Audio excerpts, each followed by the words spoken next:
I talked to a young man yesterday that was in his 80s, and I could see what his NOS was, and he said, well, and he told me, I can't remember what it was, but he couldn't have right, but he was intelligent. And he was O2 field. Yeah. It's no O2 they call Is that what it was? And he was a E5 club sergeant, and he said, you know, I'd go, apparently they put in the insignia, right? Right. And he says, everybody else, the Navies were captains, the Air Force were colonels, and he said, here I am, an E5 club sergeant. Good morning, everybody. We'll start with the pledge. Pledge allegiance to the flag of the United States of America and to the republic for which it stands, one nation, under God, indivisible, with liberty and justice for all. Heavenly Father, we come to you today asking you to watch over this meeting of our commissioners, help them make good decisions for our county, and we just want to thank you for the rain that's coming in today, and just ask that you be with all of our county employees as they go about their duties this week. In Jesus' name, amen.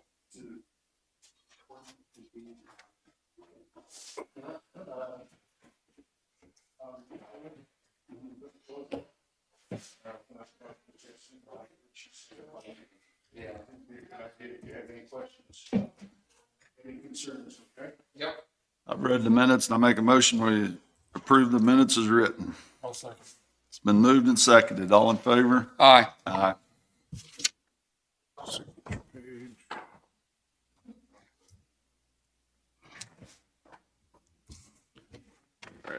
All right. The week we were off, I had emailed claims registers to you for approval. So I have both of those that were already approved that just need to be signed today. And then I have the new claims register also that needs to be approved and signed.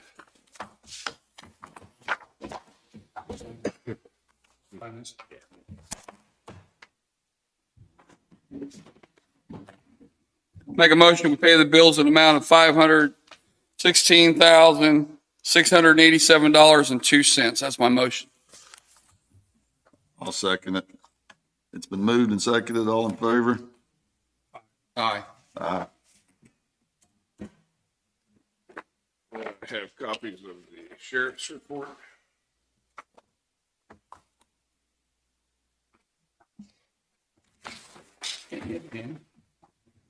Mine's, I don't know where the hell that color came from.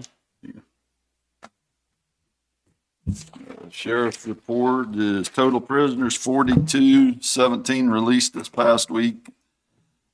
Farmed out 0, farmed in 19, total 911 calls 116, total jail contacts 3,515, total calls for service 528.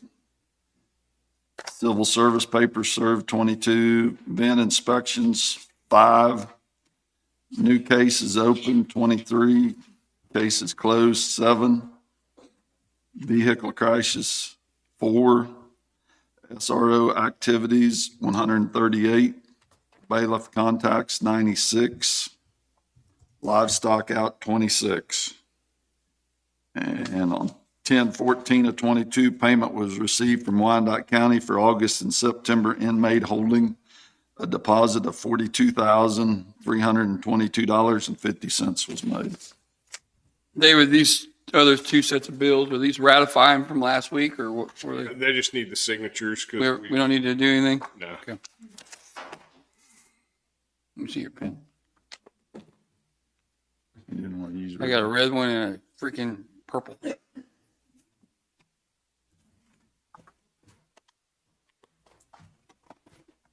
I gotta get his.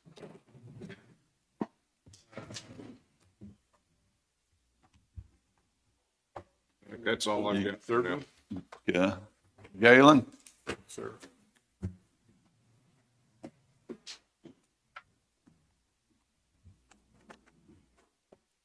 All right, I have the month of September's detailed report, so I'll hand that out and start with reviewing that. Thank you.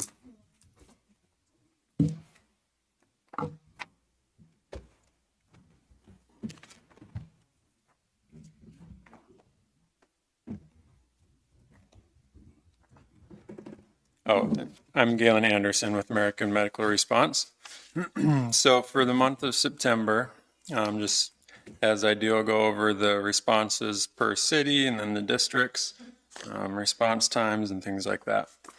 For the month of September, we had one request that didn't fall into a particular city in the dispatch computer system, but that wasn't a transport. We had 2 requests out of Blue Mound with 1 transport.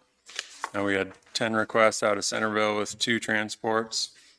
1 that fell into Fontana with 1 transport. 38 requests out of Lacine with 19 transports. 13 requests out of Linn Valley with 6 transports. 21 requests out of Mound City with 12 transports. 9 requests out of Parker with 6 transports. 35 requests out of Pleasanton with 29 transports. And 3 requests out of Prescott, and all 3 were transported. So for the month, we had a total of 133 requests for ambulance service, and out of that, we had 79 transports. So it was a pretty busy month historically. Out of District 1, we had 59 requests and 29 transports, and our average response time in District 1 was 12 minutes, 6 seconds. District 2 had 51 requests and 31 transports, and the average response time for District 2 was 12 minutes, 37 seconds. And then District 3 had 28 requests and 18 transports, and the average response time for District 3 was 19 minutes, 28 seconds.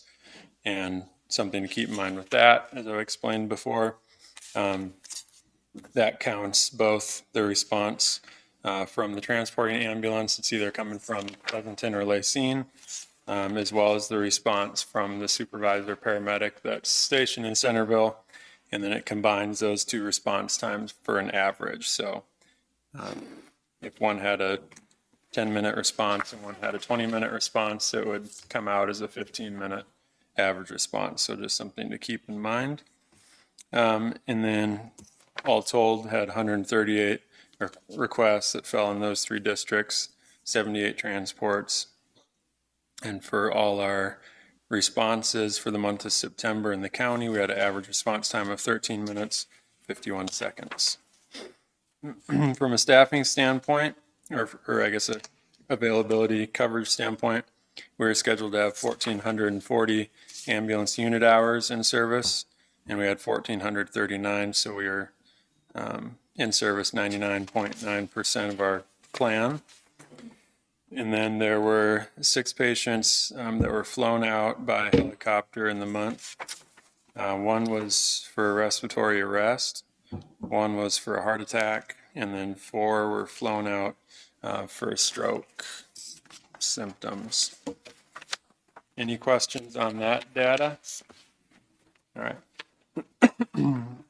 And then for October, our current month stats, in the past 7 days, trending wise, we've had 16 transports in the past 7 days. And so far for the month of October, we've had 47 transports by ambulance. So it's slowed down compared to September. And then there's a few things I wanted to go over just to kind of things I feel like it's important for you to understand in terms of awareness of how AMR is doing and some of the financial challenges that we've been having this year. I know one thing that that you've been aware of is it's been challenging to staff or to fill our openings when somebody resigns or moves out of the area. It's quite a challenge to find a new EMT or paramedic to fill those positions. And I know you've been aware of that because I've been reiterating that kind of the whole year. We've had either 1 or 2 open positions, and that results in, paying other full-time employees to pick up and cover those shifts, which we've been fortunate to have a lot of employees willing to pick up extra shifts to make sure the ambulances are always in service and able to cover the county. So obviously that's resulted in an increased cost of wages for us, since wages are paid out in overtime. But some other things I want to make you aware of and just kind of give you a background compared to like a lot of typical business finances, the ambulance service is a little bit unique because, for instance, we do transport today. We bill insurance a few days from now. And then once that process starts, it's a lot of times an average of like 3 months or more before we find out if that claim's paid or how much of the claim's paid. So it's a pretty long, extended feedback situation before we really know. So like in the first 3 months of a year, we, do 3 months worth of work, but we really don't know what the financial impact is of those 3 months until we get further on, like halfway through the year, to start seeing what our reimbursement was from various insurance companies and private pay accounts. And so just keep in mind that. So it takes us a little bit longer than a typical business model to understand like what the first quarter earnings were, what the second quarter earnings were, things like that. So that's why at this time of the year, we're both planning for next year's budget and also having a better idea of how we've been performing throughout the year up until this point. Because we've just closed out like September's financials. And so now we kind of have like a 6-month picture of this is how we really think we did the first 6 months of the year.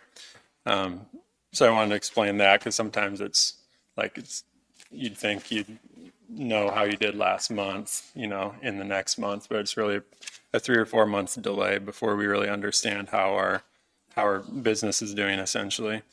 So kind of in the big picture, like 2020 compared to 21 compared to 22, expenses have been just growing steadily. As we all know, everything's getting more expensive, and inflation, the cost of, for us, some of the big things are fuel and wages and medical supplies. The costs just keep going up.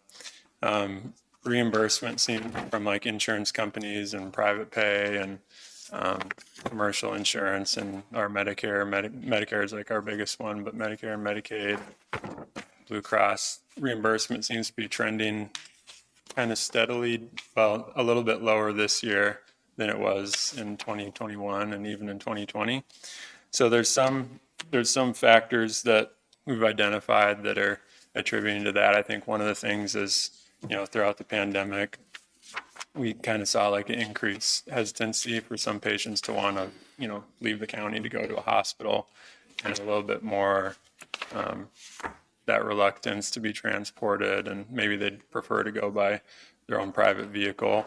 And part of it is just because, everybody's facing their own, economic challenges with the increased cost of living and everything.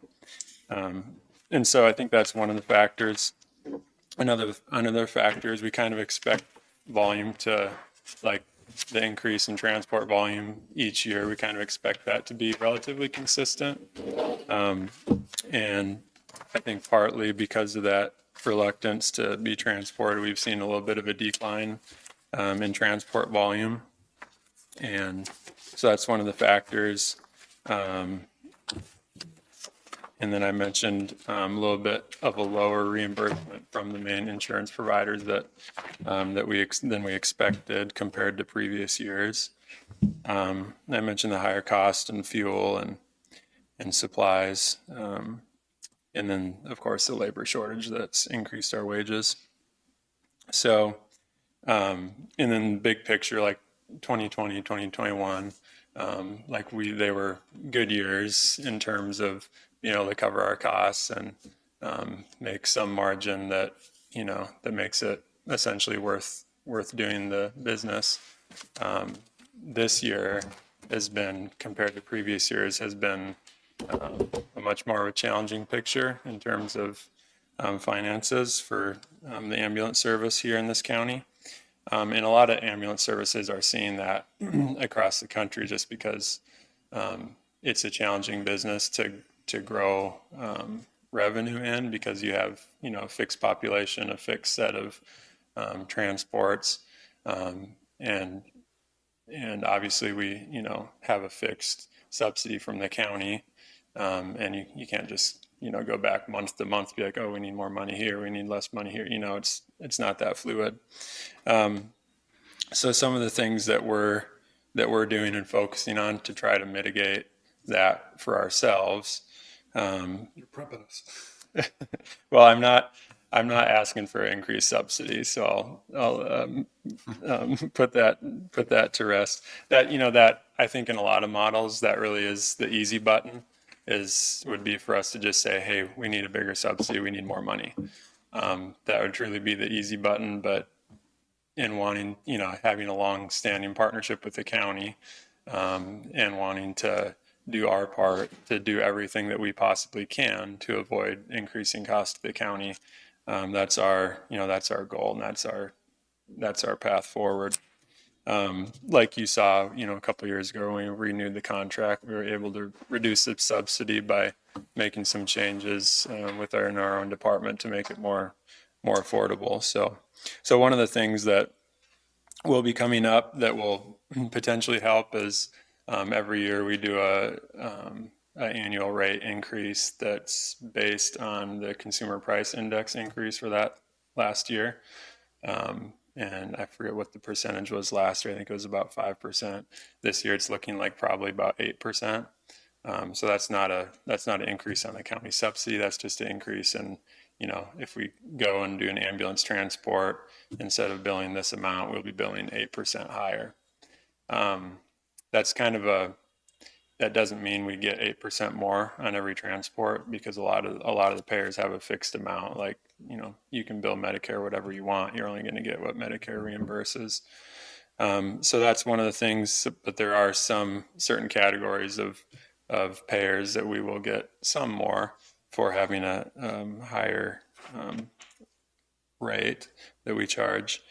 And then one other thing that happened back in, I believe, July, that we'll start to see some improvement, hopefully, from is in Kansas, Medicaid did a pretty significant reimbursement sort of rate increase. And so we expect to be reimbursed more for Medicaid claims than we have in the past. So like I said, that went into effect, I believe, in July.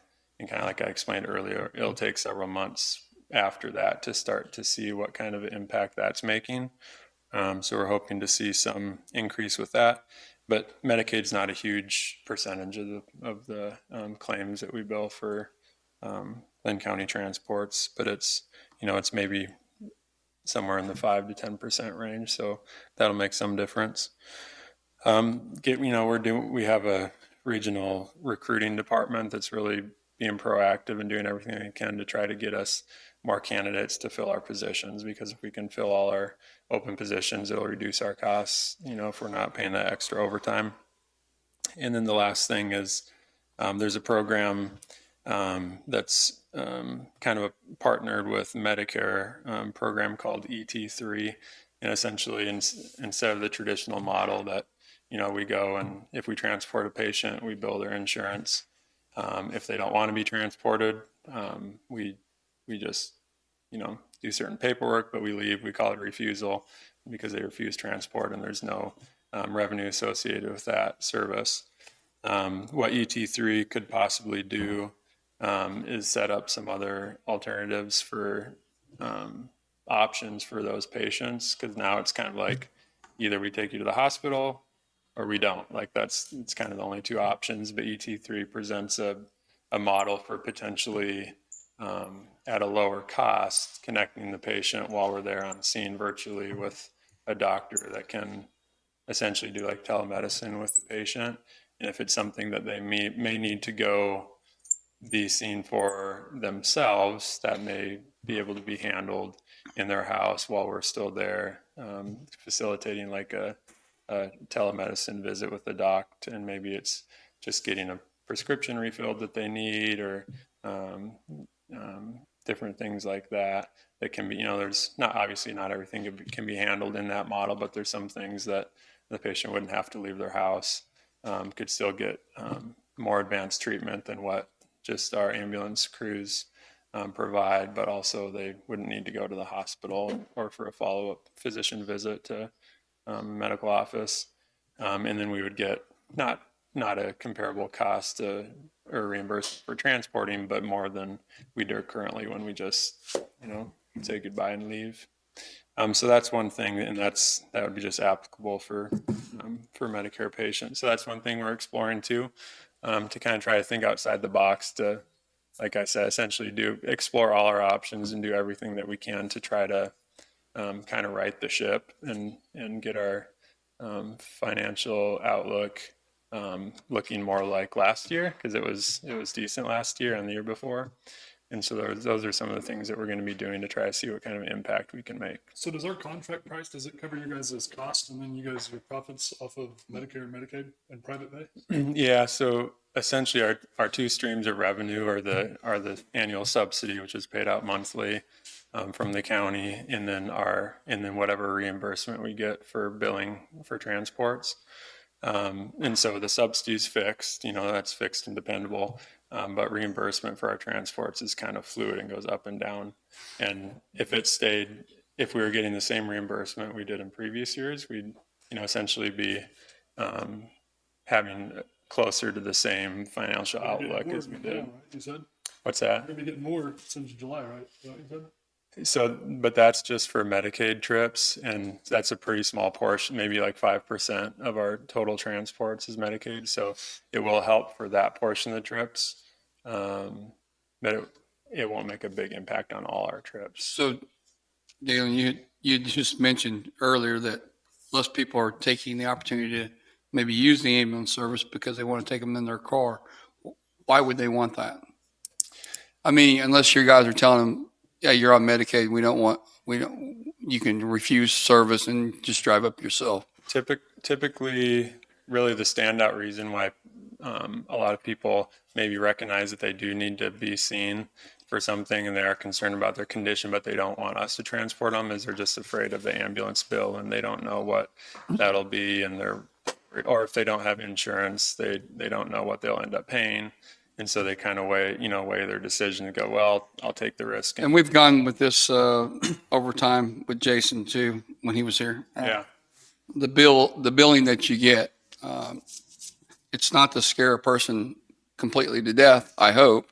You bill the insurance, and if there's a portion that's not paid, do you bill it to the individual?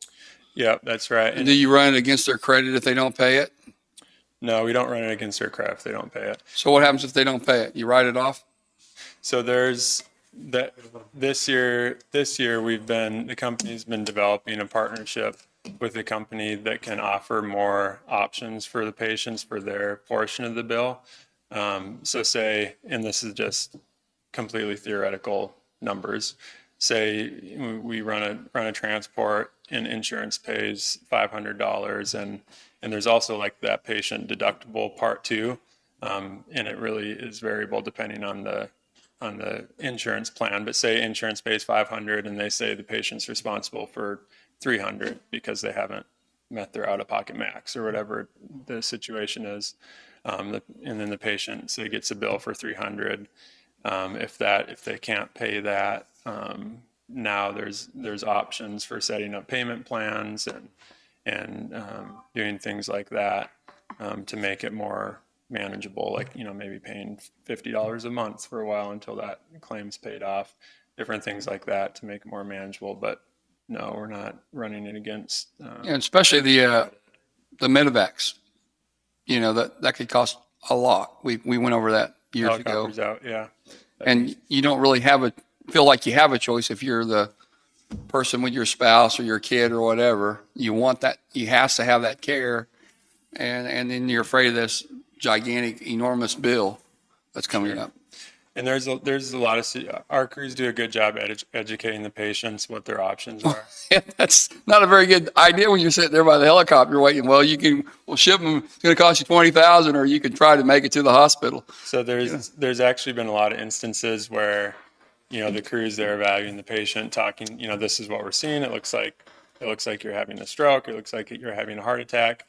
We have a helicopter coming, and they talk through the options. And there's even just this last month, there was a scenario where a patient we transport by ground because they expressed they didn't want to be flown by helicopter for whatever reasons. They might just be Right. scared to fly in a helicopter. They might be scared of what the bill is going to be. But whatever it is, there's actually been quite a few scenarios where patients have chosen to just be transported by ambulance and not be flown. And so I know our crews do a good job kind of laying out the options. So each time the helicopters, whatever you call it, charged, ready to go, is the county getting charged for that each time it's done? No. No, the county doesn't get charged for anything outside of the monthly it's fixed not- subsidy. Okay, it's just a month. And patients don't get charged for the helicopter activating. And it's just per what we use it, right? Is that, I mean, it's not, we don't have a set number. You have a set number. Yep. The annual subsidy is fixed, and I assume David is the one that cuts the check. You have a Someone set cuts number the of check pay, but every- not a set. Not number of people, calls. no. Right. That's what he was talking about. Right. Okay, so we give it, okay. Yeah, and if the helicopter, comes and they're on the landing zone waiting for the patient, and the patient decides, no, I don't want to fly, and the helicopter flies back home, nobody gets charged anything. They just, You guys? what? Not even you? No. No, they've, in their model, they've accepted it's the cost of doing business, and it's worth it to them to be available and to be ready to actually save the patient time. If the patient needs, that life-saving intervention, that where seconds really count. So, You still got that prepaid plan too, don't you? That yeah.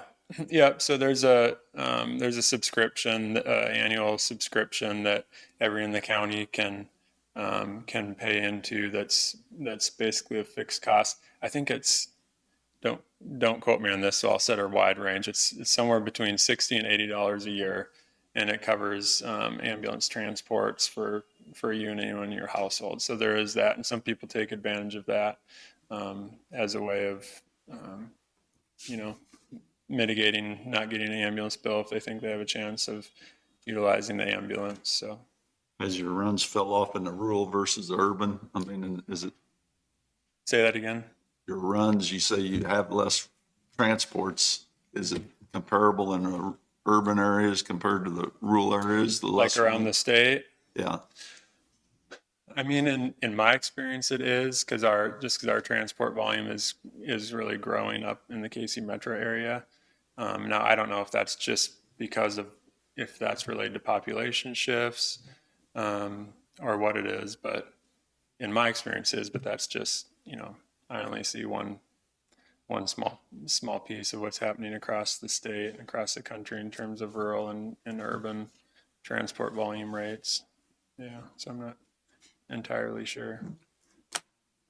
So those are some things I just wanted to get on your radar and make sure you're aware of, because it's something that we've really been digging into and evaluating with our finance department and our billing folks to try to get a good understanding of what's going on and what's driving the kind of decreasing trend in finances for this operation. So we're working on it. Any other questions? Nope. I don't have any. Thank you. All right. Have a good week. Thank you. Randy?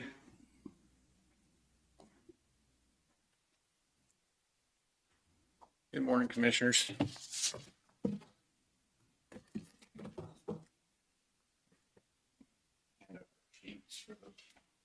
These numbers will have 2 weeks.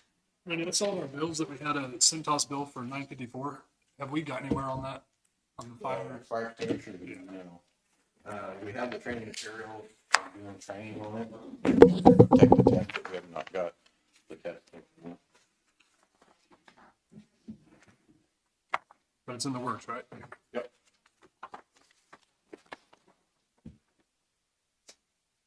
Like I said, this is a 2-week total. We had 27 incidents. Our last 2 weeks brings our total up to 463. We've been on a burn ban for the last week or so because of the dry conditions. And this weekend with the wind, we had a couple of grass fires this weekend. Between dispatching and crews showing up pretty quickly, we were able to get those knocked down, did not become major incidents. Thankful for the crews on doing that and getting out there quickly. Doug used to, I think he kind of used to go through like the Kansas wildlife. Is that kind of how you still do it? As far as, Like when they do one, we do one type thing? Isn't that how Doug used to do it? He'd go off of what the Kansas Yeah, I can't remember. wildlife people. so like the one over the last week, I've been basing it off of like the weather service predictions on the humidity, the wind. You're making the call kind of yourself? Yeah, and so I can call up and I call I just wondered dispatch. how you'd- Yeah, and we just issue a burn ban. So when somebody calls in, they actually have a pre-recorded thing that says, "Hey, we're currently in burn ban." If not, they push a button, they'll get them dispatched, and dispatch say, "Hey, we're in burn ban, outdoor burning," and we do that. Once we issue it, it's countywide. So, I have one application for approval.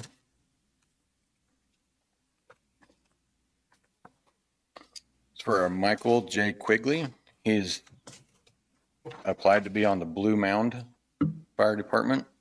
That would bring us up to 8 out of 15 spots. I'd like to approve him as a probationary firefighter pending the background test and all the pre-employment screenings. I have no issue with it. I'll make that motion. I'll second. Been moved and seconded. All in favor? Aye. I have 4 more applications I should have ready for next week. I'm just waiting for the captains to interview them from the stations they applied for. How do you think those came? I mean, that's 4, huh? Yeah, 4 I think more. it's just getting out in the public and I think so. Things are going pretty good for the fire department, getting more interest, getting some people who've been back that was on before, getting some new faces that had never been on. We got one in after we had a cruise out last week with Fire Safety Week at the schools doing presentations. We got one after that. So we done fire safety talks last week in the schools. Had I know Pleasanton, we had 10 firefighters that went through pre-K through 7th grade. Talked to the kids, went real well on that. We also be out in different events this coming weekend with Halloween. I know the scene has some events. Mound City has some events. Health Department, Rural Fire Department's also putting on trunk or treat in Pleasanton. So we'll have trucks and firefighters out at those handing out candy and stuff. And I have some flyers that we've been going around putting up, promoting those things. I do that. IT has been working with the fire department to get us up and going on the JPS system. It's a phone app. We used it this weekend. Allows me to track the firefighters when they're on scene of a grass fire. We had one that kind of involved some terrain issues. I appreciate IT guys working with us, getting those. We're a little over 2/3 of the department on that system. So it's real handy, safer for the guys out there. We also purchased 2 more sets of rescue equipment put in the county. So now we have rescue extrication equipment in 6 out of 7 stations. So it increases our response and ability. For example, we had sets in Mound City and Centerville. We have sets in Blue Mound and Prescott now also. So that kind of helps cover some gaps. We have a set go down like we did this summer. We were down a little over a month. Now we have those sets. And we basically gave less than what it costs to replace the hoses on our current sets for 2 sets. They come out of Johnson County, real nice sets, almost like brand new. So increasing that. This week we also have LEPC meeting Thursday night. Get that up and going and rolling again. Who's all invited to that? Everybody that was there before. I don't have the list. Cities? There's some manufacturing, health department. Is there, do we have people from the lake communities as well invited to that? Yes. Okay. Linn Valley, they have a representative on that as well. They actually have kind of their own little emergency management director up there. Little rundown on your agenda. Are you going to update policy? What do you? We're going to go over the policy.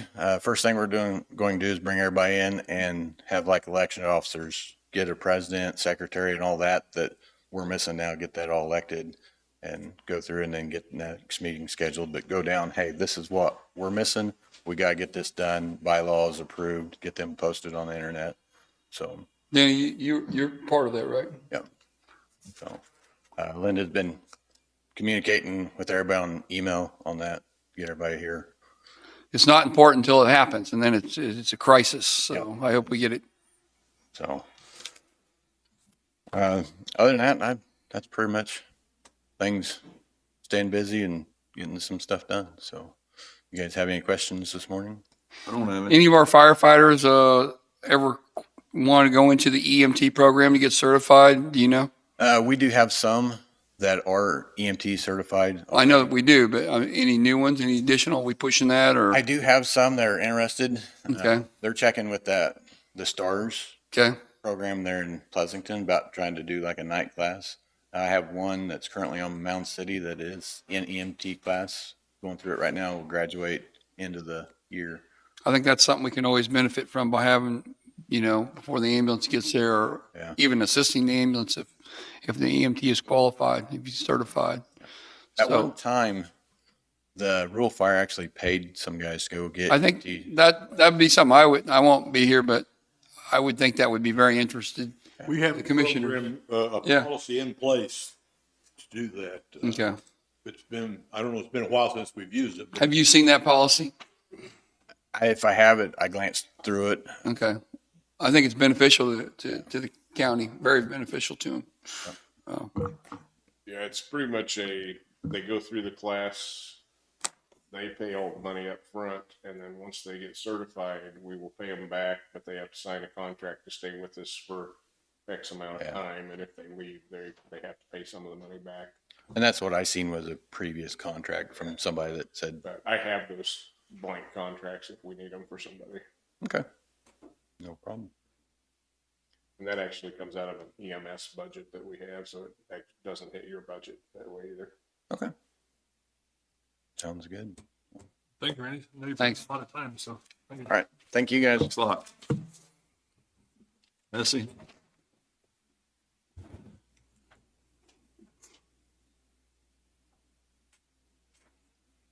Missy Lancaster, Health Department. Continuing our health promotions throughout this week to end out December. We'll be doing the judging of the courthouse. We're doing a little project there to increase breast cancer awareness and at the elementary schools. And we'll continue to do the flocking, if you guys have seen that on our Facebook page.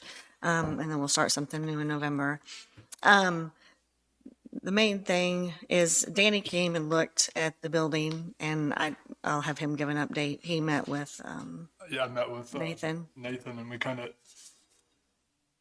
how he had it was he had columns in the way, so they're gonna have to back in or pull in and then back out. I didn't think that was a very good idea. So I asked him to get us pricing to extend it out a little further where we could drive through it in the front. And then I asked him to, give us a price for that, see what it was gonna be. And then even, I don't think I talked to you about this. I think I talked to Sean, but I also told him, if he had time to give us one off the side. So what I was thinking on that was, I know you guys park over there. Yeah. But I think just hear me out. I'm not trying That's to, fine. it's just No. an option. So I think we could do a smaller one over there maybe where people could drive through and move your parking, add you some concrete onto the existing to Mm-hmm. the north. I don't know. It's just a thought. So I had him get us pricing for all of that. So Okay. And we had thought about that because it'd be probably cheaper, but it's to go through, but because they pull right up to that door anyway. It was if we had enough room for them to make you like a circle. Is to make a circle. right. We I have think no him and I further talked about concrete. extending out 15 feet or something with just 2 columns, a basic pitch roof, and they could literally just, move all your guys' parking right there. And Right. just pull in and, Right. or, I think there's a propane tank back there, isn't there? There's a what? Is there a propane tank back there? No. Oh, there's not? The generator's right there, but The generator, yeah.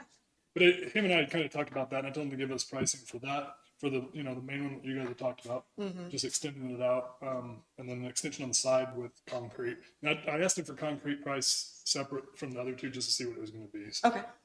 so he's working on all that. Okay. All right. My health advisory committee meeting is tonight at 7. So I'd like to come. Does it look like you'll have a good attendance? Hopefully.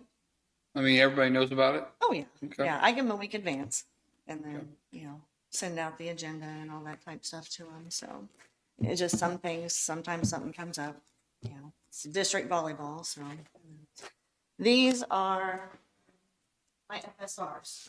They've all been submitted and all been approved, which is not good. This is for every grant. I'm not gonna go over every single one because it would take a long time.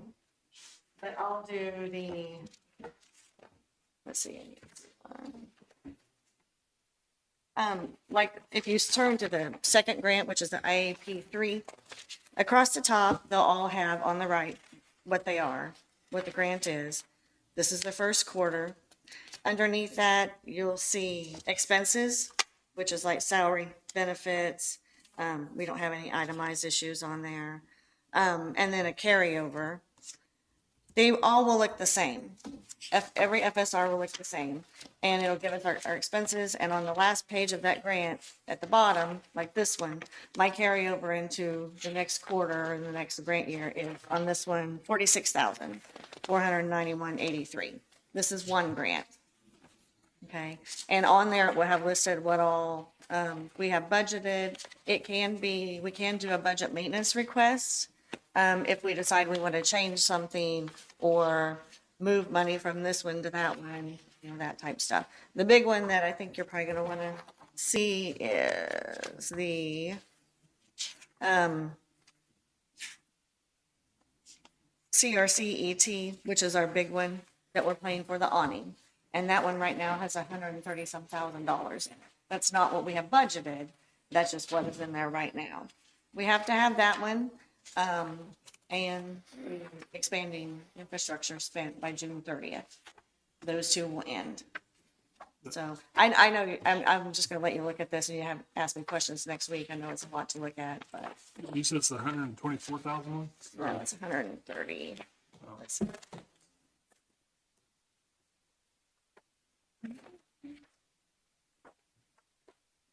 That says your balance is 124. 124. The grant was 132 and you've had 8,000 in expenses. Okay, and we might be moving some money if we need to, depending on what Nathan decides on that. You know, we can move money from one to the other. But these two were originally to end November 1st. And since everybody else was having trouble getting everything done, the entire state, they moved this grant to end June 30th. So, kind of let you know. When I hear back from him, I'll sit down and, we'll sit down and you guys can talk to Nathan about it. And Okay. I can explain kind of what I asked for him, what you guys want, and we'll put a plan together and then we can bring it here. So do we need to discuss that engineering proposal on this thing? I don't know what that was about. I got a I don't phone call either. from him. I'll talk to him about that. He left me a voicemail, but I hadn't had time this week to talk to him. So I don't know if it was because of the span of the length that Because we were of the asking clear for. span, I think that But it's something that I told him, I couldn't really understand what he was talking about, but I said, that'd be something we'd have to have all three of us commissioners vote on. I was like, I don't think that's, so I don't know where he's at on it. I did meet with them last week. You did meet with him? Where are they at on it, you know? So Are they proceeding? Go ahead. Gary has the contract that the engineer handed him to show you guys. So basically, the engineer told me that because of the way the awning will be built, there will be updraft from the wind coming underneath it. So it needs to be engineered. Otherwise, it's going to rip off the building. He also said that another aspect of needing engineering is coming off the roof and being tied into the existing structure. So this engineer that the contractor contacted met us out there last week, gave me his contract to give to Gary, and it's basically there's a cap on it for a certain number of hours at a certain price. I don't remember what it is off the top of my head. what he's proposing is to do the design and to oversee the compliance with the design for a maximum of $4,950. He quoted a range from $3,600 to $4,950 at $225 an hour. So, and I assume that'll be covered by the grant if Sean thought so too. Yes, it will. But Okay. did he give you an engineered plan? I'm sorry? Did he give you a plan already? Well, no, not yet. He's going to design it. Oh, so we have to sign it before we get a design? Yes. Right. He- Come And give him a on, review. now. Give us a rough draft. Well, before we do a whole bunch of stuff, we need to get approval to do it, because when you guys approve it, then I have to send the plan to the state, and the state has to approve it. We can't do, So this kind of seems like a pain. What do you think? It's turned into more than what I thought it was gonna be. Yeah, So would you want to talk about the one on the side instead? I think that would be the better way to go. I mean, I don't know anything about construction, but to me, that's what I had originally wanted. But then, like I said, we didn't know it, we may have to add some concrete out on that north end to get it a circle drive. Parking doesn't matter to me. We can go in the back. It's not a big deal. what do you guys think? But before we get to, I said I've got to approve it through the state after we get our approval or you guys' approval.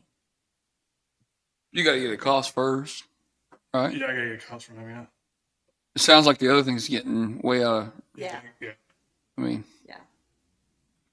I mean, Gary, you read his contract before on the ambulance barn. I mean, it was pretty, I mean. You mean your, Nate's contract? Yeah. Yeah, I wrote it. So we didn't have an engineer on that, did we? No. So I mean, it was, The difference is, I think. it's a separate building. He's nervous about the type of structure. If you- Being on the south side of the building is what Yeah. it said. If you stay on the side, we'd probably be okay. Well, it would be on the east side. It's be on the east. I think because it's out in front and your roof is like that, I think there's a long Yeah. clear span. I think on the south side, you wouldn't have near as long a span. I think that would, Which is where the drive-through used to be when it was a pharmacy. right. because I think he originally only had like 15 feet or something, which is, I think where, he, on the front where he could get away without having to do, all that engineered stuff. So that's what I asked him to do on the side. And I was like, give us a price to do a small basic one on the side and see what the cost would be to extend that out, double that so that, but he would have to, there's a lot of details in it. So So you'd have a lot less exposure to the wind out there, I think. So And I think it would be cheaper. Did we change the design? Did we have to rebid it? did we, did you give it, let me think about it. One response. Right. Right. Yeah, I think that's sufficient public exposure. I mean, we've asked for a design. I mean, in our RFP, he gave us a design and now we're tweaking it. I don't think so. Okay. Good. I just told him to put in there like a Voltaic alternate, like, and see which price we like better on which Yeah. design. And I can talk to him about that if you want me to. So, I mean, I can talk to him about, which- Yeah, well, I think since you, if that's okay with the other commissioners, since you're already in the middle of it, Yeah. why don't you talk to him? If it comes down to working out contract stuff, I'll work with him, but. Any more problems? No, we're doing good. Lots of flu. I'm getting lots and lots of flu shots. Still continuing. Flu, and what else you doing this month? Flu, you doing, does people come and get strep tests? Yes. Guys, they can do that, Yep. and they can still come and get a COVID if they want it, a booster. Yep. Every Wednesday. And the reason we do COVIDs on Wednesday is because when you open the vial, you have to use it within 12 hours. Right. So, but any day for a flu shot, any day for any testing, we'll be there. We do ask if you come in Call? for COVID to call because we'll come out to the car. Okay. Yeah. So that way you're not coming in the building and exposing. For a COVID test. Yes, we ask that if you walk in, we'll go ahead and do it, but then we'll have you go back out to your car. But if they call ahead of time, it's easier. We can be prepared and just run out and swab them. When should they not come to you? What do you mean? If somebody has a sick kid, they shouldn't come to you at all, right? Because people get the interpretations of different things on health departments. Well, I mean, if they have a rash, I would probably not want them to come into the building because we have had some chicken pox going around. As long as they wear a mask, if they're coming in, fever, stuff. You can't do anything with RSV, right? We can test them for it. Okay. We do have the ability to do that. I saw where RSV is on the rise. Yeah. We can test for that. We can test for COVID, flu, and flu A and B all in one test. They're saying there's a But- several hour wait for Yeah. RSV. Yeah, the emergency rooms are full. They're inundated. So we can test them. If they're positive, then we would refer them to their provider to get treatment. Okay. That's good for people to know, I think. It is. It is. I think it's a good thing. Thank you. Is that it? Thank you. Thank you. Janet, you want to come ahead? I guess overrun you, haven't we? Thank you, ma'am. Thank you.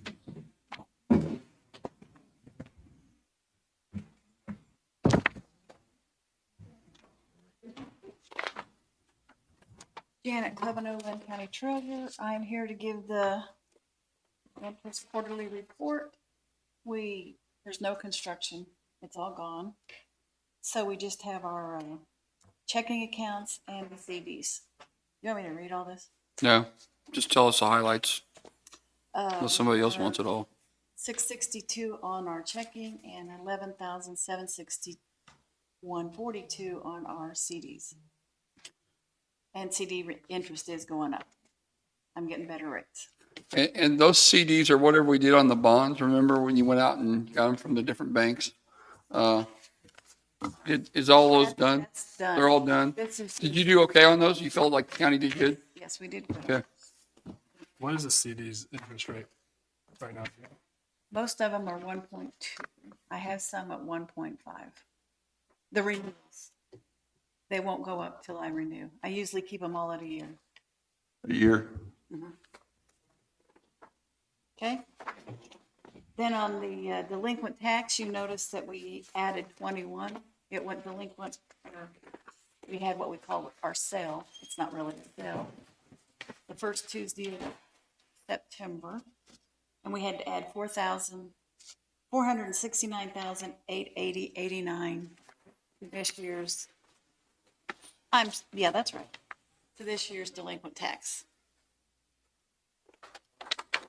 And then 10,248 for the personal property. Next page is the reconciliation of the taxes for the year.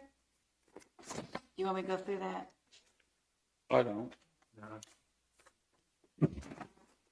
And you should have one that has sheriff. I don't know. Yeah. And that's the reconciliation of sheriff warrants that we take to district court because it's now a judgment against anyone that hasn't paid. Can you collect this off fines? Is that what that is? It's, if you have personal property, you don't pay it. The first half goes as sheriff warrants February, second half goes in June. Then you have until October 1st to pay them or they become a judgment. And we send multiple letters to let them know it's going to go in the judgment against them in district court. And once it's a judgment, then even if it was grew out of personal property, it becomes a lien on your real property. And that's what gets people's attention. The increase, Janet, on 2021 for the personal property, is that because the tax appraiser's been appraising more personal property as well overall? That's not untypical number, is it? I mean. On the personal property? Yeah. I mean, it doesn't usually, when you first put it on, it starts out higher and then it comes down as people pay off. Right. Okay. But it's a little higher this year than normal. We have oil. That's the main reason. We have oil that doesn't get paid. Okay. Any more questions? No, ma'am. Okay. Thank you, sir. Thank you.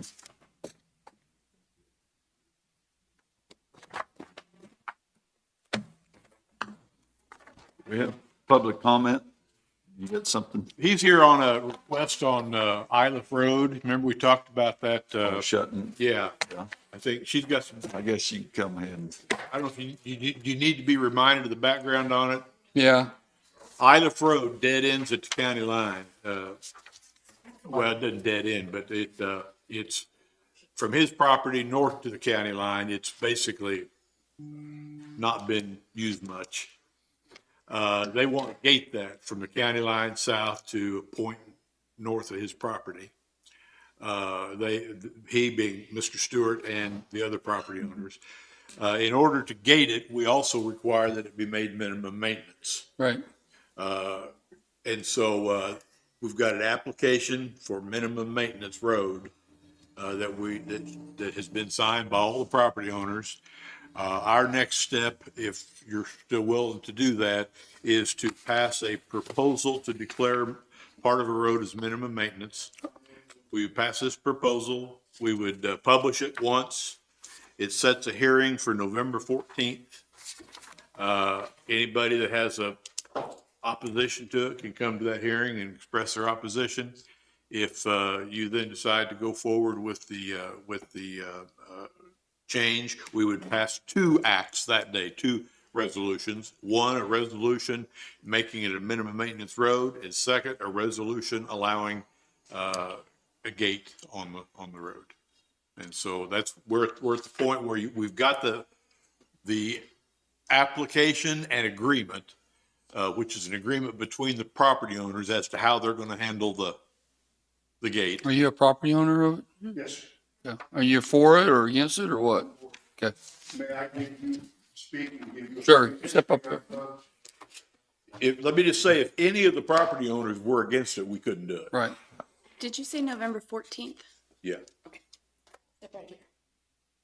Just My name's Danny Stewart, and Isla in Middle Creek is called Brant's Ford. I don't know if any of you are familiar with that. Way back early, used to go down there as kids, and we could wash our car there in the creek. I bought some property there, 120 acres, about 20 years ago. And then just a short, in that 20 years, I've had an 806 tractor damaged. They took the starter and batteries out of it. And they did give me time to replace the starters and the batteries before they stole the whole tractor, which was never found. The Linn County Sheriff and the Miami County Sheriff assisted in looking for it.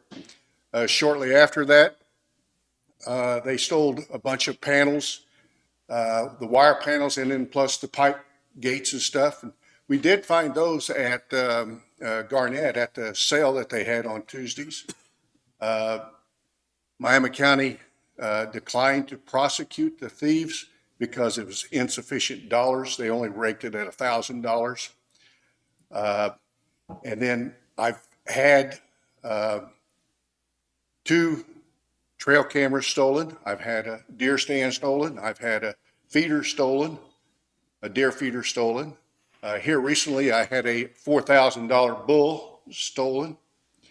And then just sidebar, have an apple tree down there, and God dang, someone came and asked me for some apples. I'd have given it to them, but they picked the whole tree clean.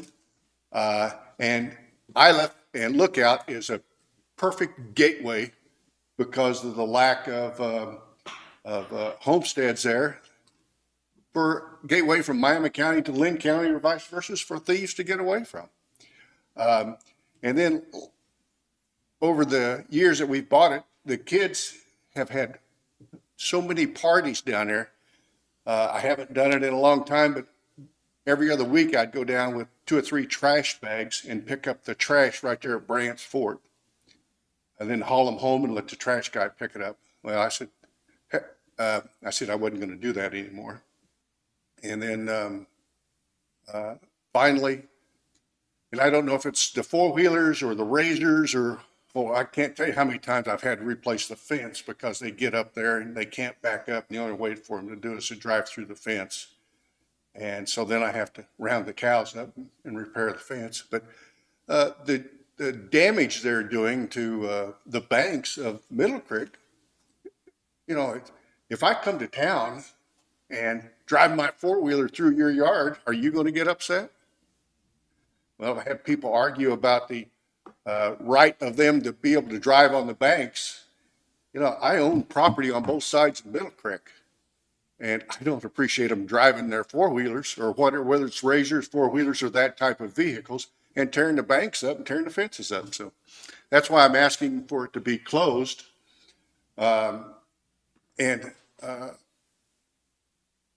Traffic was less when they didn't maintain it, and whoever the maintainer for Linn County this time, God dang, that's the best they've ever done that road. And, so that guy needs to be complimented on such doing a good job, but he also needs to be chastised. He didn't even know where the county line is, which is ridiculous. And Miami County guy didn't know where the county line is either, so that's my Are we complaint. gating it on both ends? Is that? Yeah, I mean- yes, well, there's only 2 property owners David's Center.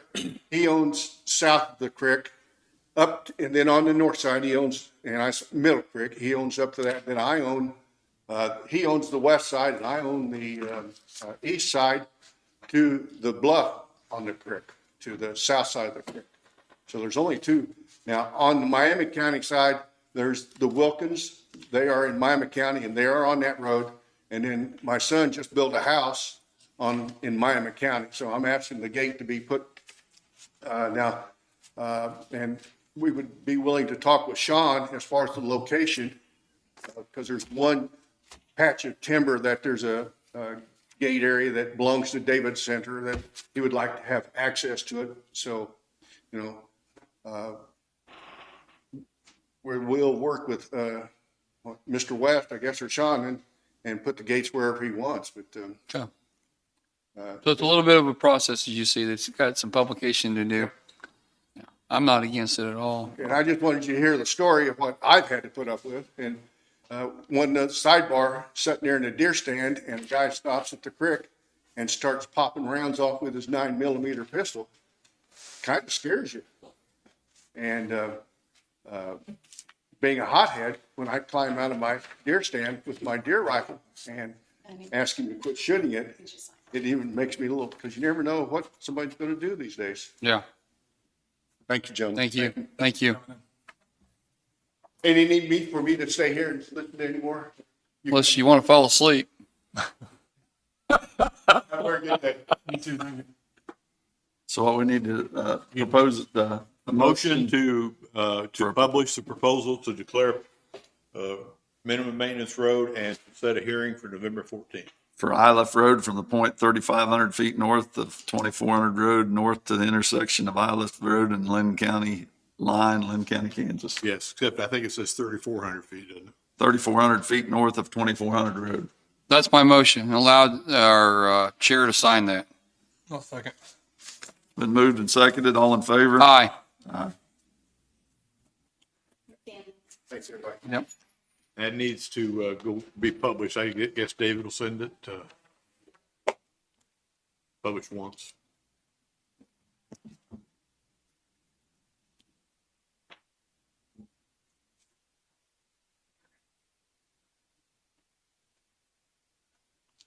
I have quite a pile because I'm filling in for Sean today. Do you want to let Kevin go first? Yeah, Kevin, if you want to come ahead, I guess you. Well, I talked to you about this sign, and so I got a set of plans in for it to show you what it looks like. This is the one going at the fire department on the corner. Yeah. Get it open.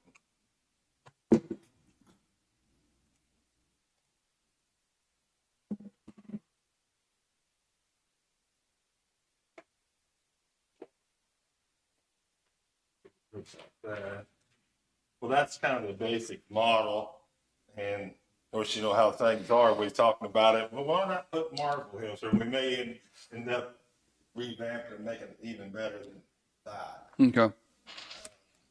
If it's a problem, we have some land east of there that we could put it on, but it needs to kind of go back to. I want to sell it and put it back on the tax roll. Really, we just got hit. But this land where the fire station is, it's the first thing you see coming to town, and that's why. You guys thought there was a tree there, but there's not, right? You thought there was a tree there at first, but it's not going to be in the way? No. This was made in 2015, and we actually had a plan to do that in 2015. I think we probably need, and never probably did do it something done. with And that tree looked like it was dead then. so It that came we're back not to liable life. for the sign. Fine. No, we could go to If somebody running into it. the west of it or to the east of it, either one. When will you have this done, Kevin? When you see it done? I don't know. I'll try to get it done this year. Okay. So just talking to Gary, and he thought maybe, I didn't think maybe, but an agreement that we're not responsible for it if it gets damaged to make the repairs to it. You don't have any problems with that, right? I don't have any problems with it. I'll prepare something. Is Burton still your city attorney? Is Burton Harding still your city attorney? I'll prepare something and send it to him. Okay. To look at. Does that sound all right? Yeah. Yeah. And then like this, two mantles, you know, would be a good place for a flag holder. And I noticed you don't have a flag there, you know, where you could like hang a flag. Probably won't have cold center days on. I think we don't really need that on there anymore. But I'd rather have like it directed in. You gonna be on the top of the firefighting suit on? Yeah. I think it's a cool idea. Yeah, I think it'll look nice and it'll look and be in front of the fire station. As long as you keep the fire station, like it'd be Yeah. good, you know. So, I don't have a problem with it. Yeah, I know you. Yeah, we're good. Sounds Okay. like, thanks. as soon as we get that agreement done, signed off, and All right. you're on your way.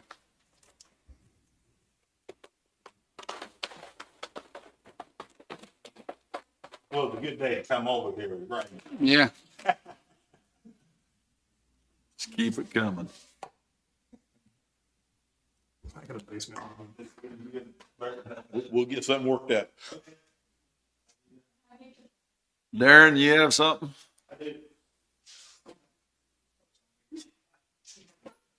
Leave you to last, Jessica. Good morning, Darren Wilson, Planning and Zoning Director. I've got two things.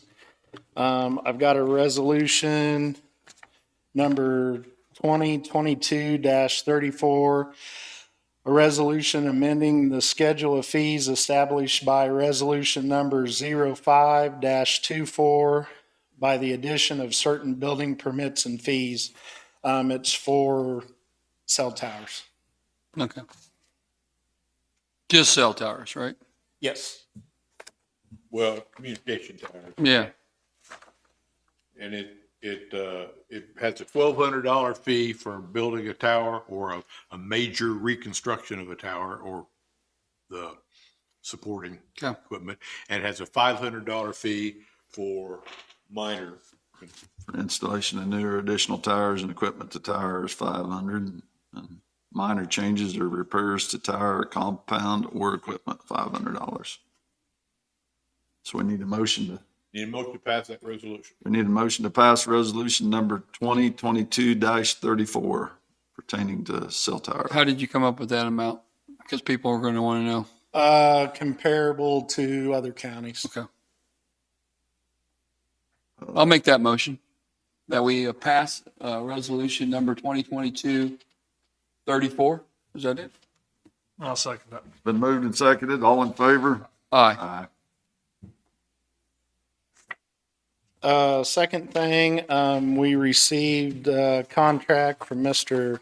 Kaut on to redo the zoning regulations. I've given it to Gary. He's read over it.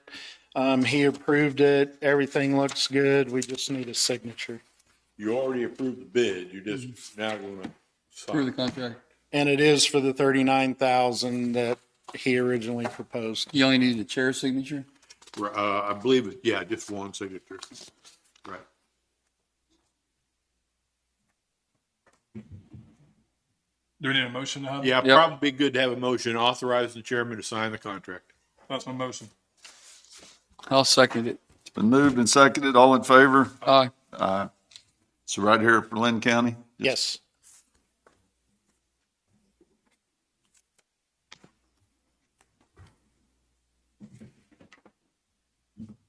You need a copy of that, David? I'll make a copy of it. That's all I got. Thank you. Jessica.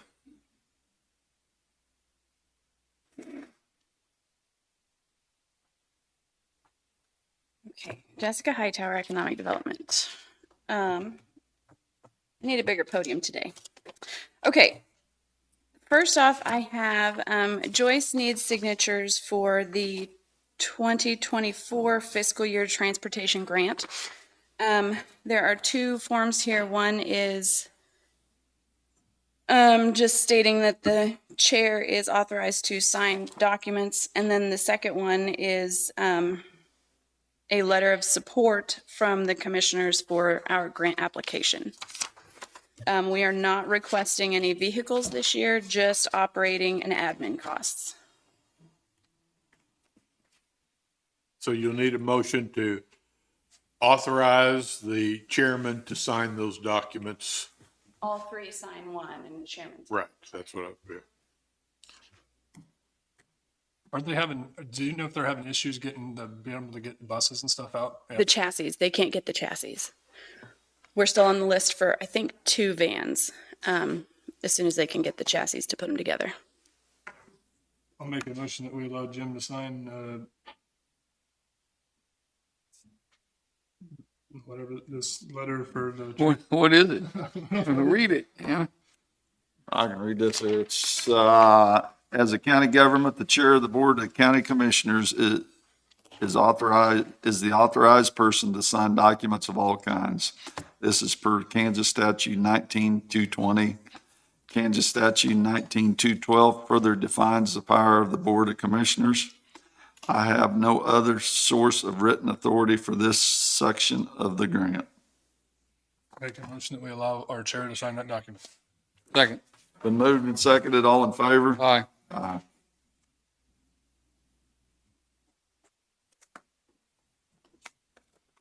And the other one is, That one is a letter of support for the grant application. okay. Do I need to read it? No. Probably not necessary. I'll make a motion that we approve the letter for support for the grants. It's in the amount of Well, no, $245,161 that's the amount of the budget budget. for Okay. next year. That's not the amount of the grant. Okay. All right, you got my motion. I'll second that motion. Been moved and seconded. All in favor? Aye. Aye.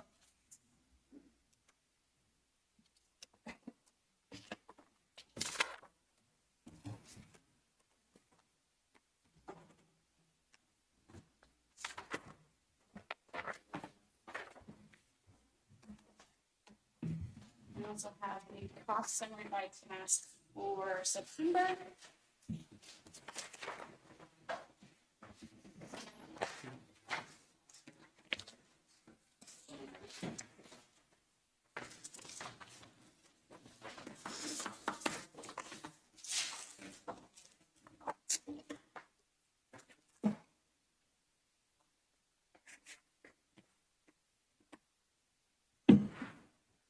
Mail the theater never fails.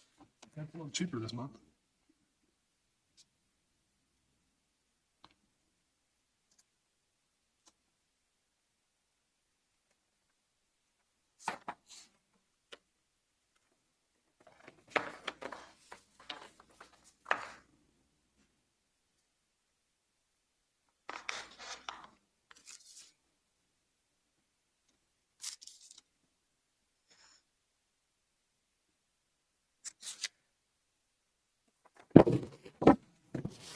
You probably don't know the clerk rule. Is that an actual officer? Do you know? I don't know. We can find out. I'm sure Joyce knows.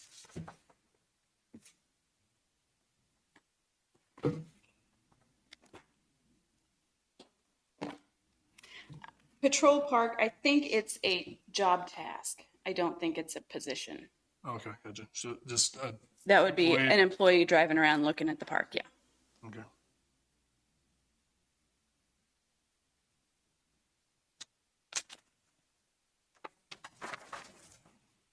Any other questions about that one?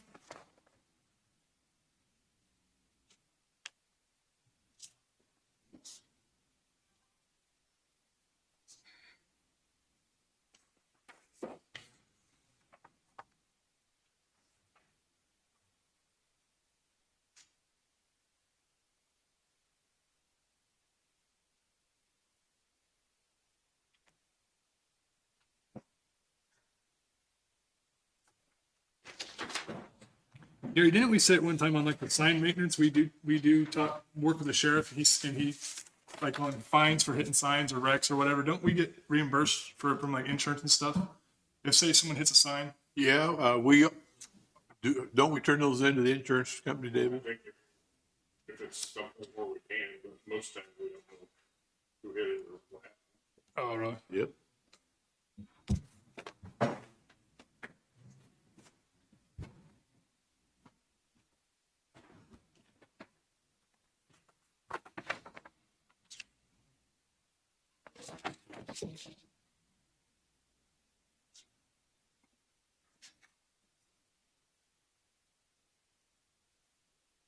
Do you know if this washed rock is what we actually use on the overlay as far as for the, I don't know. As far as what? for the overlay as far as when we go chip and seal the road? The washed half-inch is for the chip and seal. Yeah, that was at Centerville and we got it from Whitaker's. Okay.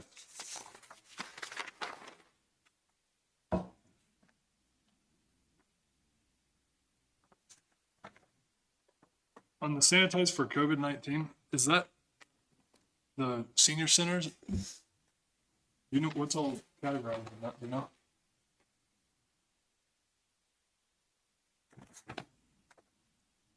And do they have don't they have employees that do that, or are supposed to do that? So they have a site manager. It's not really, This is something that, I don't really know much about this. I can ask. Sanitize is for the park. oh, I told them to start going back to using janitorial cleaning of the bathhouse and the marina. oh, gosh, okay. Thank you, Joyce. Is that the same as the cabins too? Is that the same as the cabins too? No. That's different? We were using sanitize when we were tracking our COVID expenses. It was for the main bathhouse and the marina, Okay, gotcha. just those two.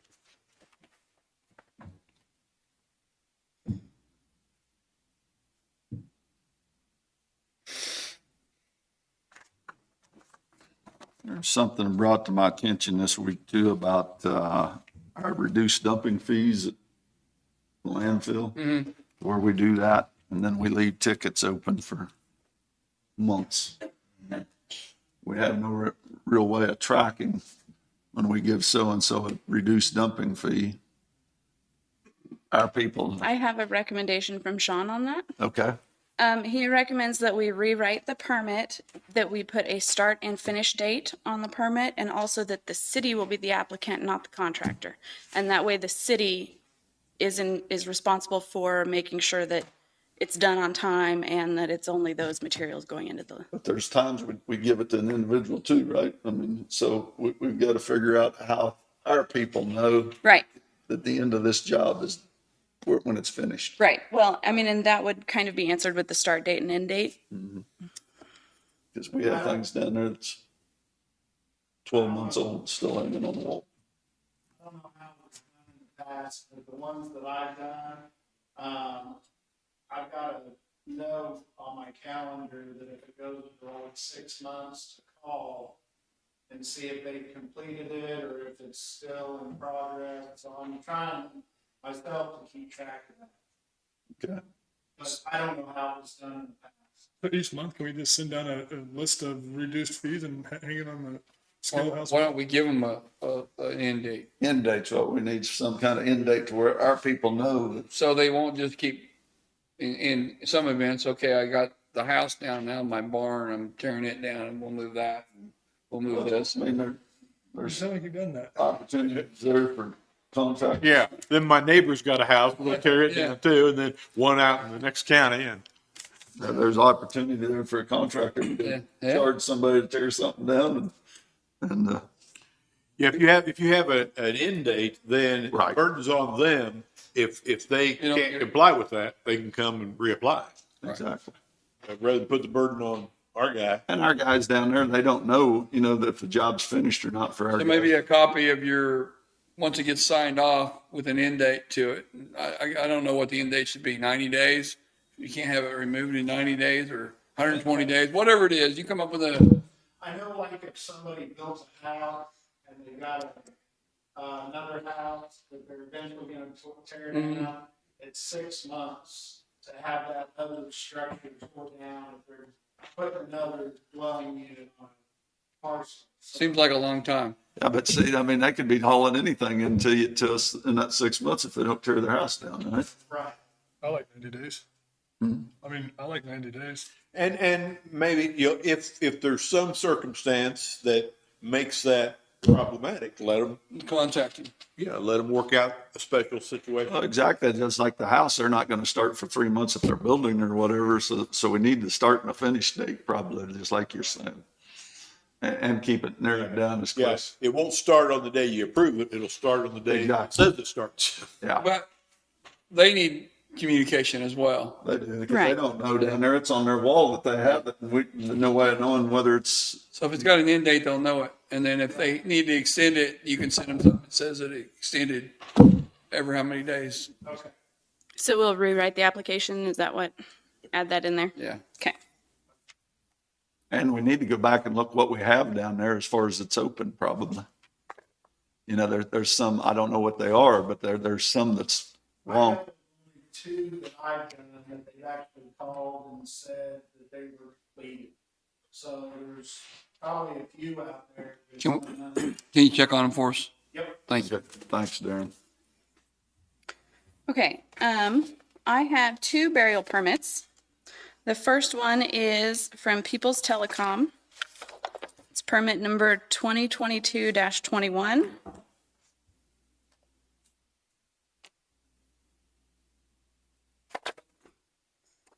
This one is boring under the road at 17482 County Road 1095.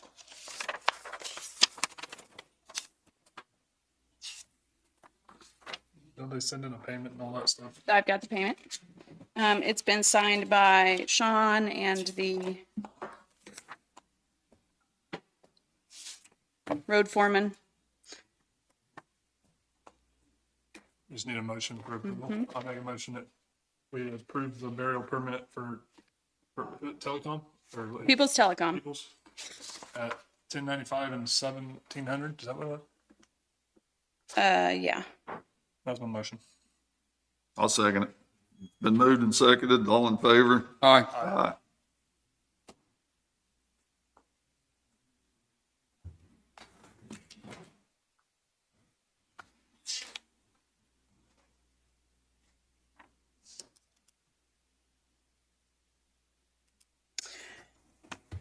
I have a second burial permit. This one is from QuickCom for the ARPA project along 1077 from Parker to Goodrich. They are requesting that we allow them to have 1 permit for the entire project and that we waive the fees because it's a partnership with the county and the company. I think that sounds reasonable. Don't you agree? They have 51 crossings planned. Don't you? I mean, what do you recommend? Don't you think that? We recommend, yes, waiving the fees and allowing 1 permit just for this one instance. Yeah, I'll make a motion that we allow them, 1 permit for the entire project. That's QuickCom QuickCom. for the ARPA project that we have for them. That's my motion. I'll second it. Been moved and seconded. All in favor? All right. Aye. Okay. No. Who's your transportation? Thank Sorry. Was that second one?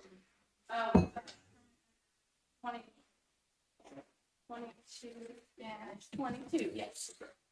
Did we, on the Peoples, did we ever do it? They ever bring us a contract for that? No, not yet. I did, Are they still? they know that they need to. They don't want to do that until they're ready to jump in. Do you have any more? Are you on Sean's stuff or yours right now? Sean's, Okay. I was going to ask about the ARPA. okay. We need Sonia to.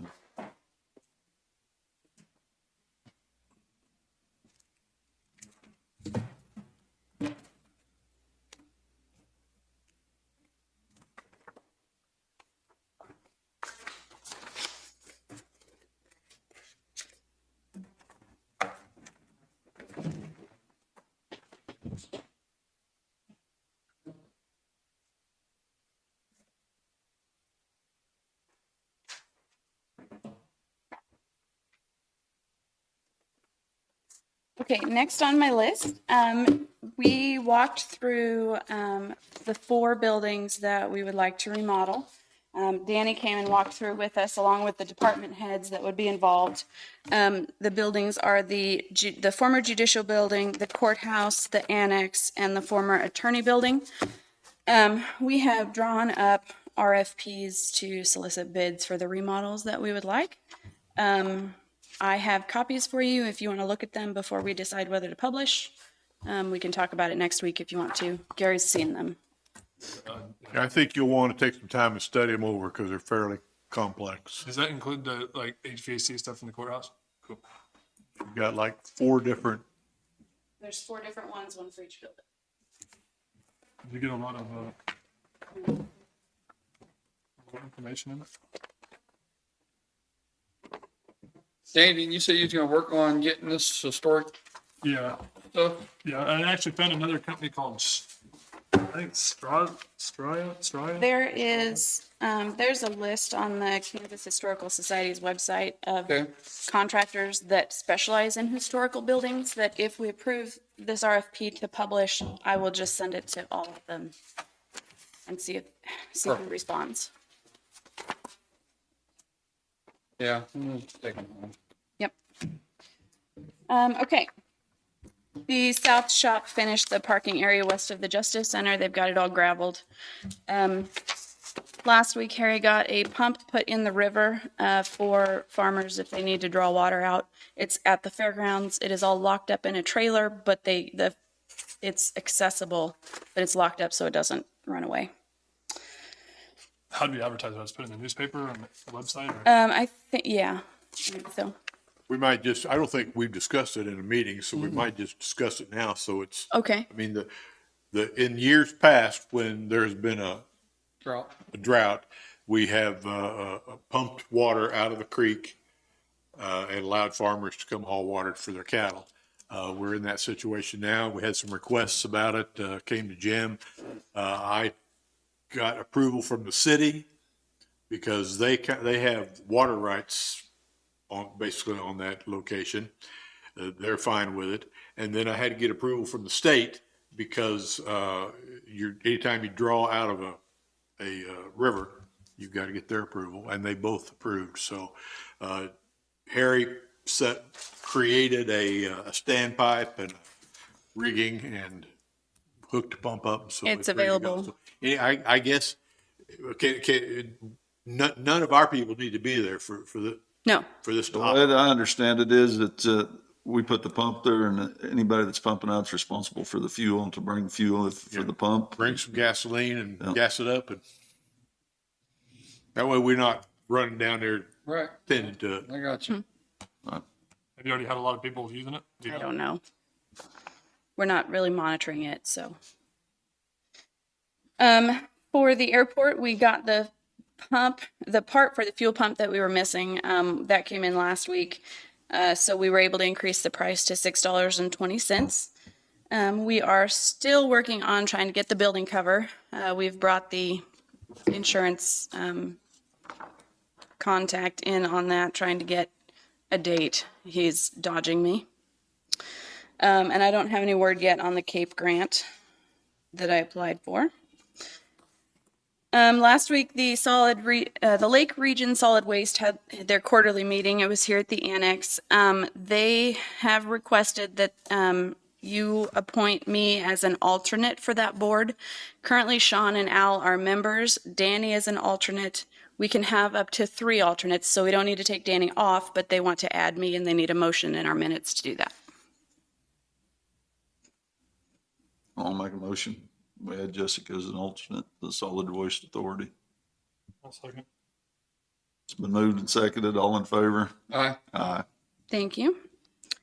Al will be in on the 28th to talk about next year's fee schedule for solid waste. We have a quote from Peppercorn to do a study to basically engineer converting the existing structure to a walking floor trailer system. I have the quote here. That's just to do the study, right? Yep, that's to do the study. We don't want to name the number unless, well, let's wait until you're sure that you don't want to go out for bids on it. You don't have to because this is our on-call engineer. But if you did want to go out for bids, we would. We don't want to read the number out loud. Well, And they know how in depth we want to be on it. Yeah. Yeah. ARPA funds are available for use for this project. We can use on that.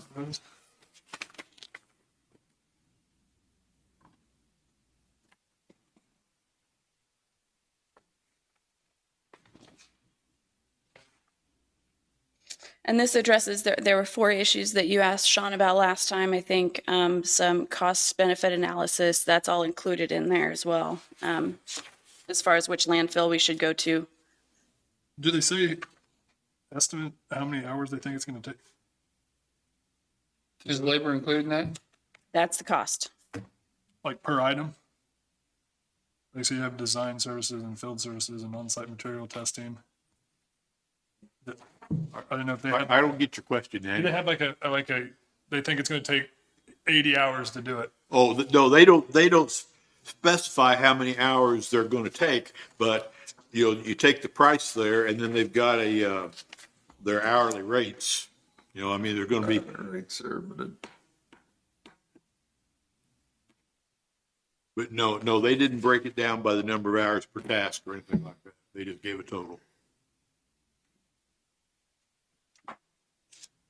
They're basically proposing 4 tasks. Estimate the cost of converting existing infrastructure to a walking floor trailer system. Estimate the cost of switching existing equipment into a walking floor trailer system. Estimate the cost to transport waste to Allen County landfill versus Crawford County landfill. And report summarizing the overall project cost benefit analysis. Is 4 things that they're going to do for that one price.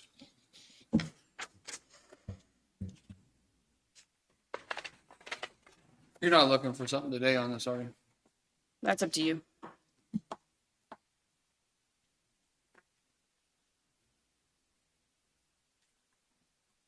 but if we use somebody different, we just have to go out and get a bid. So, I mean, If we use somebody other than our on-call engineer, then we'll have to put it out for bids and they'll have an opportunity to bid on it. But since we have a contract with them as an on-call engineer, we can just go to them and say, do this. Would it be a good idea to Let me see. see if we had estimated total hours they think it's going to take to do all 4 We items? could ask. I mean, is that, We asked how they got that number. Can you reach out to him and ask him for a breakdown of where that number comes from? our breakdown from each job, From each task? task, yeah. Sure.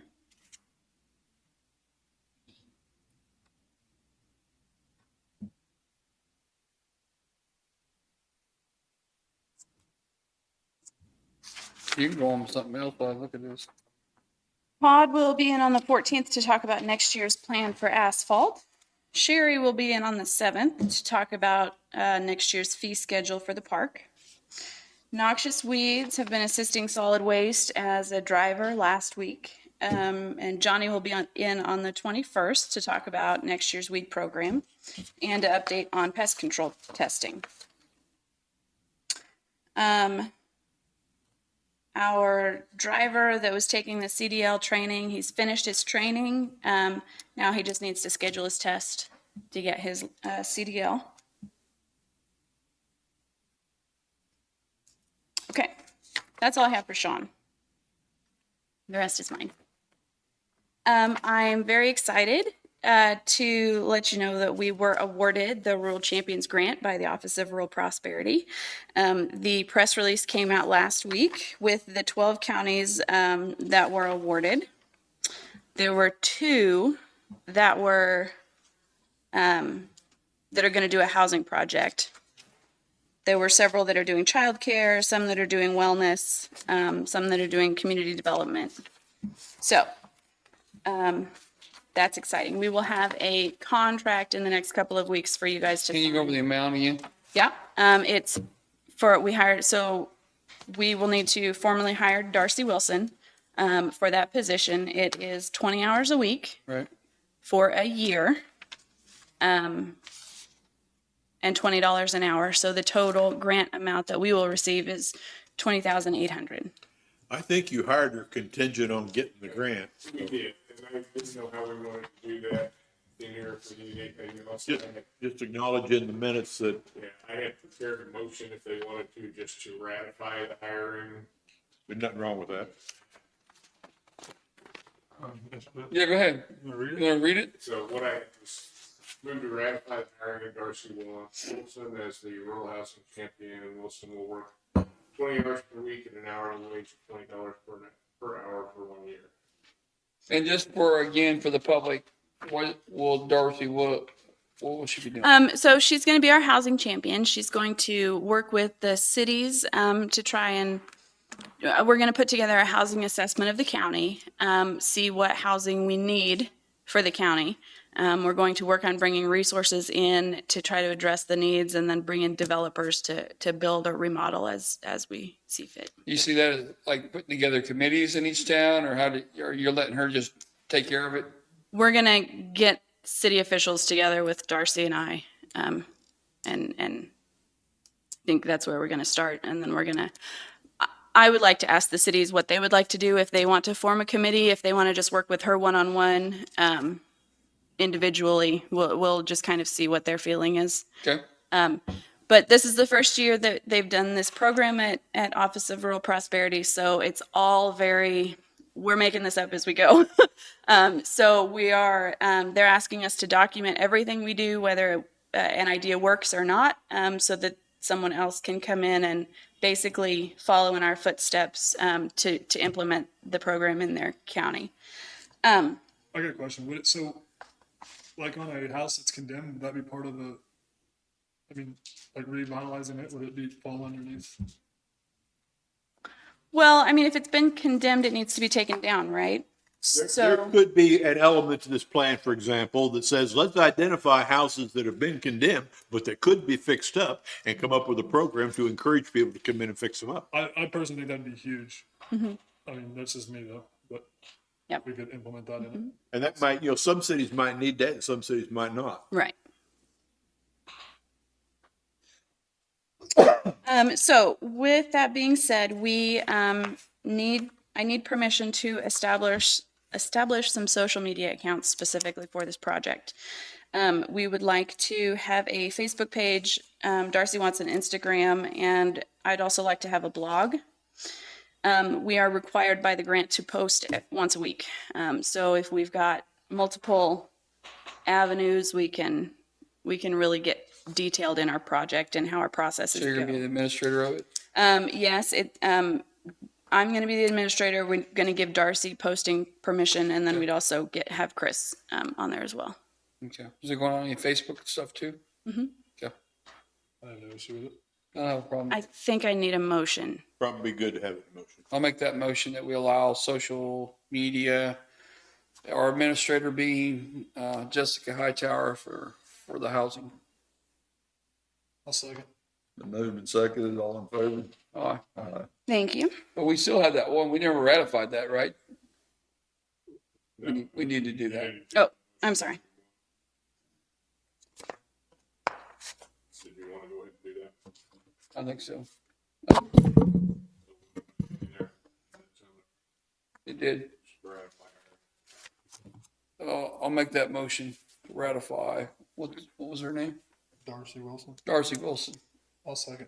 Been moved and seconded, all in favor? Aye. Aye.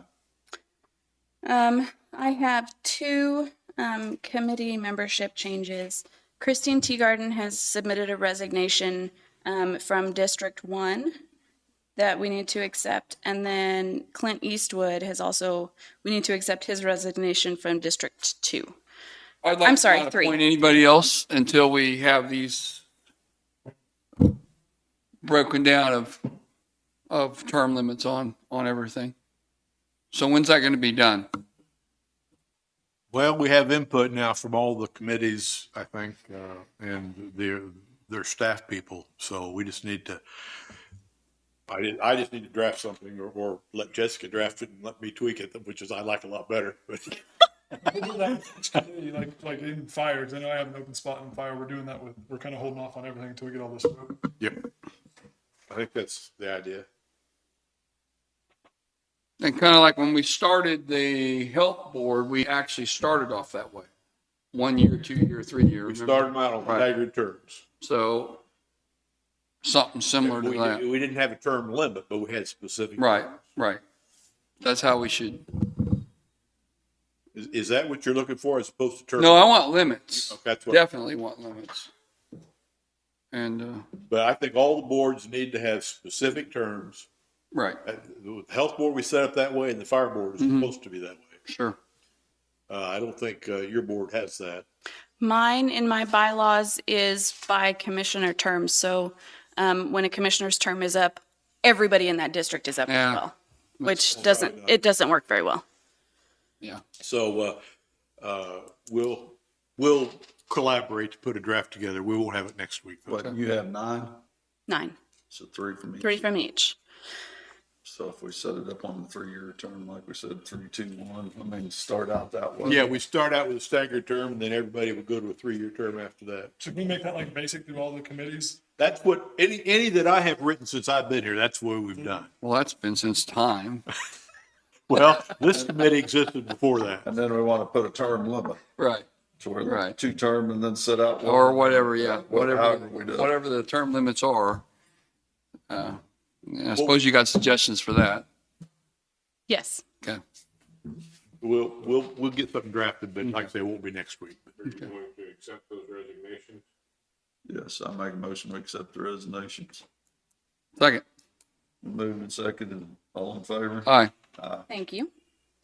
I am working with the Linn County Children's Coalition to write a grant with Child Care Aware of Kansas.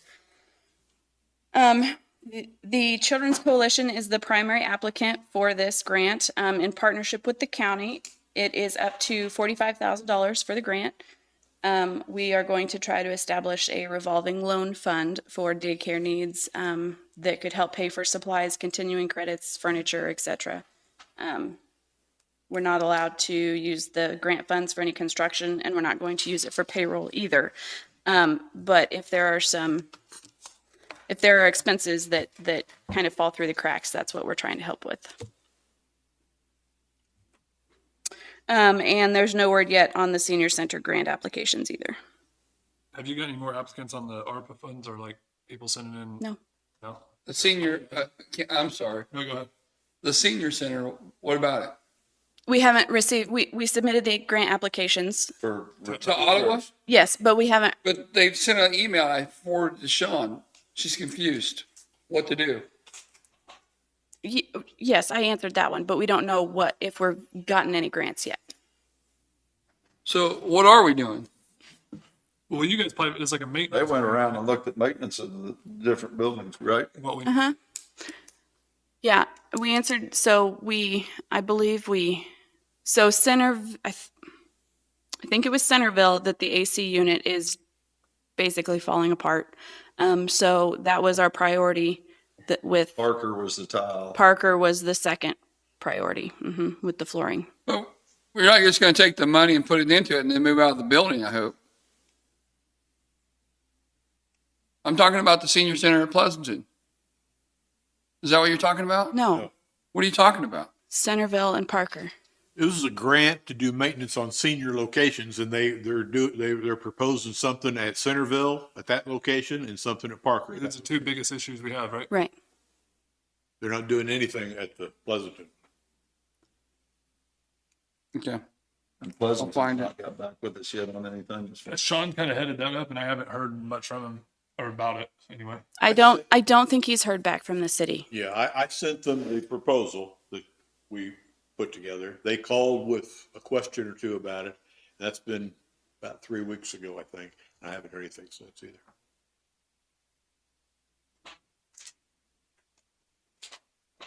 That's the end of my list. I know. Do you guys have any questions for me? I don't. Oh, I need to take I that. think you got it mixed up here. This is from Leslie Rockers. She's got the current site is for 18,000, it gives a amount for 3 HVAC units. Okay, so we submitted one for each building. And then the last I heard was that they don't have enough money for all the submissions Right. that came in. So she asked us for our top couple of priorities, and we told her Centerville and Parker. They were our top priorities. Okay. Does that make sense? So what's wrong with the other ones? You just, was additional things we wanted? She's got Blue Mound, Centerville, Mound City, Parker. I mean, the AC units could all be upgraded. A couple of them have There's a wish dishwashers list, that are right? out. Yeah. Okay, gotcha. Okay. Yeah. I don't have anything else. Anything else? So you're checking with Peppercorn as far as their breakdown? Okay. Actually, I do got a question. On the airport board, did they, I know we've talked many times about like a development plan or whatever. Are we any? That's what the CAPE grant that I submitted is for. Was that what that- okay. Yep. And I haven't heard back on that yet. And that grant is for fiscal year 24. They do a year and a half ahead of time. So I'll let you know when I know. Thanks, Jessica. Thank you. Thank you. Gary, you got anything else? Covered everything I had. Needs session time for personnel. Okay. I have there's a juvenile detention center meeting in Girard tomorrow. And I'm a board member on that. I'm gonna try to make it. The weather today's kind of might mess it up, but it's tomorrow at 6, I believe, and I'm gonna try to make that. It'll be the first one that we've went to. So I don't know if you reach out to them or somebody reach out to them, and they send me letters on the meeting now. So it's the first one I got. I'm gonna try to make it. I'm gonna try to do. So I'll let you know how it goes if I can make it. You think we'll need 30 or? 15? Better do 20. We'll make it 20. Executive session personnel with Morgan and you, David? Okay. Make a motion, we go into executive session for 20 minutes for personnel. Second. Moved and seconded, all in favor? Aye.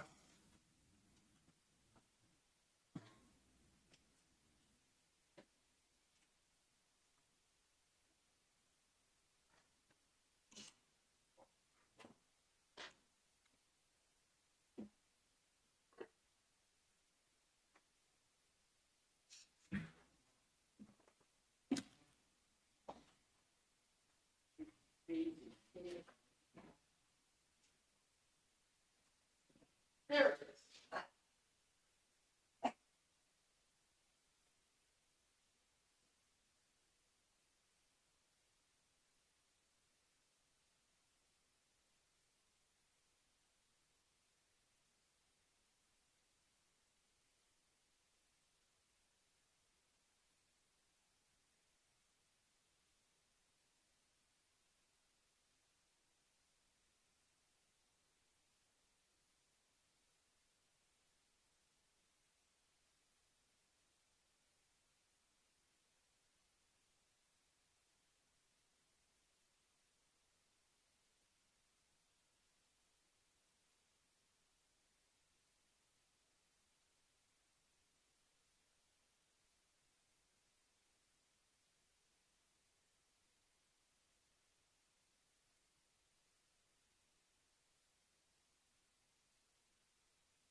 Oh.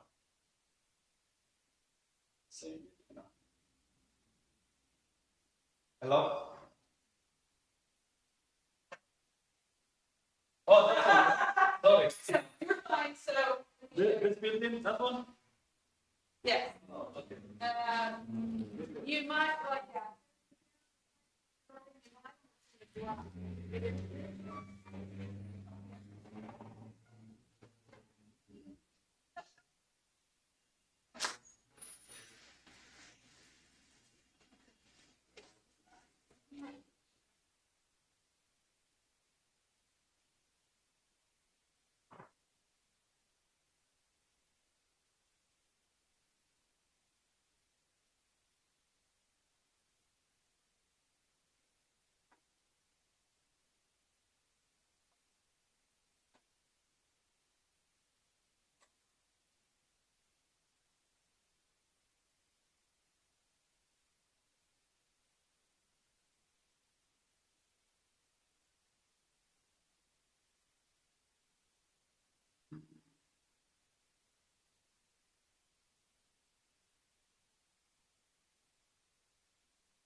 Nothing from executive session.